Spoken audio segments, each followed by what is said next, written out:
introduced, my name is Mebrahtu and I work for the Mineral Resource Management. We highly involved in the promotion of the mineral sector. We do also review all applications and advise the minister to take action. And we also monitor the compliances by mining companies. So my talk will be the Eritrea's surging mining sector. Eritrea is located in the Horn of Africa, bordered with Ethiopia, the south, Sudan to the east, and the Red Sea. Sudan to the west and Red Sea to the east, and Djibouti to the south also. Yeah. Please.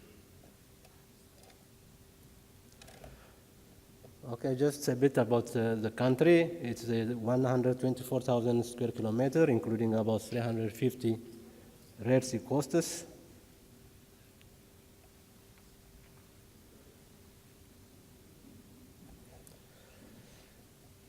It has 1,200 kilometer coastline along the Red Sea. We do have approximately 3.5 million people. The capital city is Asmara. We have two ports, Massawa and Assab. The altitude varies. We have the temperate central highlands plateau, hot and humid eastern lowlands, and hot and arid western lowlands. What are the potentials? We have shear-hosted gold deposits like we have in Zara and Adinafas, Gupo, volcanogenic massive sulfides like in Bisha, is a modern mine, Debarwa, in Badorho, Adinafas, and Adrasi. We have evaporites, example, the potash, the Kololi potash in the Danakil Depression, and other variety of construction materials and industrial minerals.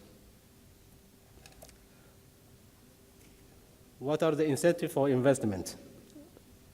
The investor have the right to exploit commercial deposit discovered under a valid exploration license. Exploration is easily converted to a mining license. The licensee has the right to sell locally or export free of duties and taxes. A simple and fair taxation system we have. Income tax is 38%.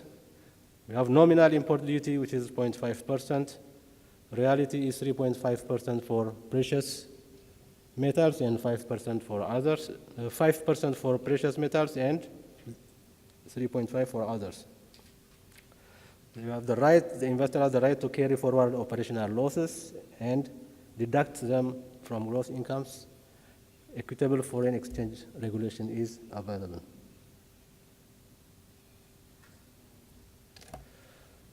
So this is our current mineral concession. We have a lot of companies, and we have two mining companies. One is an operational mining company, is Bisha Mining Share Company, and the other one is on the development stage. We do have also 17 exploration companies that are doing exploration. Two of them are on advanced stage.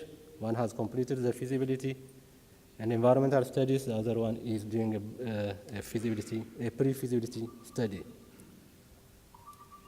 As we saw on the map, we have 31 concession areas, which covers 14,350 square kilometers, which is about 12% of the country.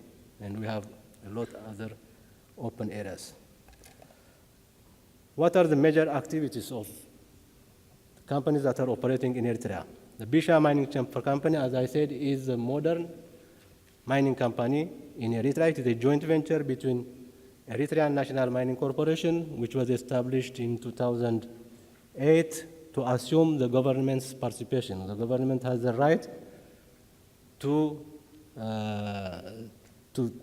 get into the joint venture with a mining company, which is 10% free carried and 30% purchasing. So this Eritrean National Mining Corporation was established to assume this right. So the joint venture is between the ENAMCO and Canada's Neptune Resource Limited. The production started in February 2011. It is a very high-grade gold, copper, and zinc deposit. They have already produced about 800,000 ounces of gold. Now it has shifted to the copper phase. They have three phases: the gold, the oxide gold, the supergene copper, rich in copper, and the primary, which is copper and zinc. So from gold production, they have now, after operating for 2 years, they have now shifted to the production of copper, and they are exporting the copper concentrate. The Bisha mine expects to produce 1 million ounces of gold, which have already 800,000 of it is produced, 11.9 million pounds of silver, 821 million pounds of copper, and over 1 billion pounds of zinc to a mining depth of 240 meters. And the ore body is open along strike and depth. These are some of the pictures. The one on the right top corner shows the cross-section of the deposit, and the one on the left shows the infrastructure, the plant.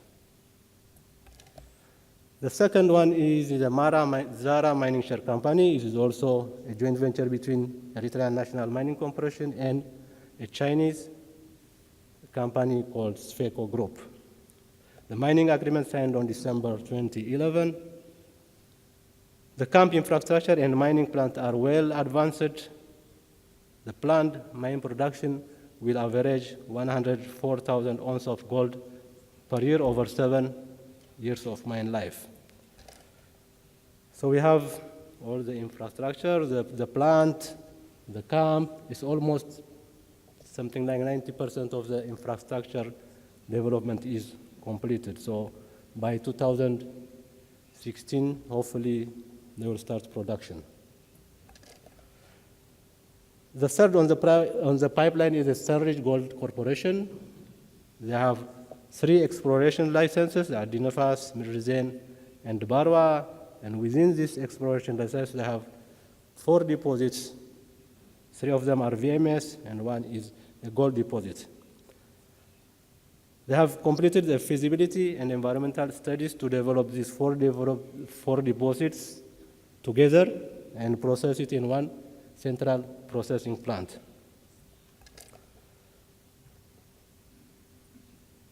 They have a combined measured and indicated resources as indicated here: 1.28 billion pounds of copper, 2.5 billion pounds of zinc, 1.02 million ounces of gold, 31.8 million ounces of silver. And in the Gopo gold alone, it contains an inferred resource of 189,000 ounces of gold. 3 of them, the Imbadoro, Adinafas, and Imbadoro, Dabarwa, and Gopo gold will be mined by open pit, while Adinafas VMS deposit will be mined by underground mine. This is the picture of the old mine at Dabarwa. The fourth one in the advanced stage is the Koluli potash in the Danakil Depression. It's a world shallow potash deposit.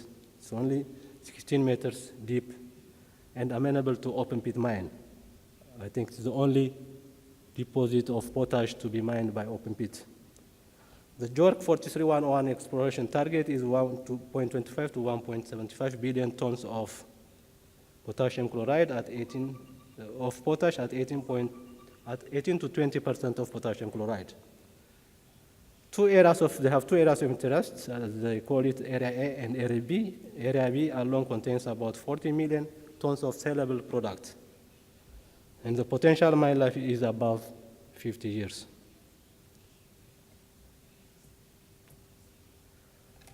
Koluli is the closest potassium sulfate resource to the coast globally and has the most favorable coastal access from the Danakil Depression. It's only about 70 kilometers from the coast, and 100 kilometers from the port of Massawa. The fifth one, which is also on the advanced stage, is Andiamo, which focuses on volcanic massive sulfide, which is copper, zinc, and gold deposits in Eritrea. Andiamo exploration have the track record of discovery. They have 5 VMS prospects along the trend with Bisha and 2 shear-hosted gold prospects. They are now working to develop the Jacob Dewar VMOS deposit. They just had a presentation before the break. The CEO of Andiamo had a presentation in the other hall, and anyone who is interested can discuss with Andiamo. They are well represented here in the conference. A technical and economic study will be completed by June 2015. And we do have also other exploration companies as listed here: Adobaha Resources, Beijing Sinoma, China Africa Hokan, Eritrea China, Hubei Geological and Mining, Land Energy Group, London Africa, Shandong Mining Development, Zhongchang, Karkabat Mining, and Katina Mining. What are the opportunities in Eritrea? We have good infrastructures, fairly developed infrastructure, including roads and ports. All parts of the country are easily accessible by road. The geology is favorable. We have untapped resources coupled with highly prospective geology. The people are hardworking, can be easily trained.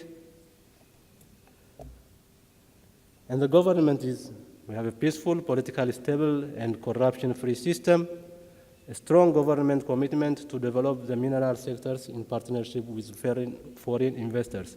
I want to note here that because of the government support and high-grade potential, Nefsan Resources has recently been ranked as the #1 fastest growing company in Canada. So finally, I would say we are also organizing mining conference for the past 5 years. In the first week of October, and next year in 2005, it will be from 29 September up to 3rd October, and it will be a good opportunity for those who are interested to visit Eritrea. Thank you.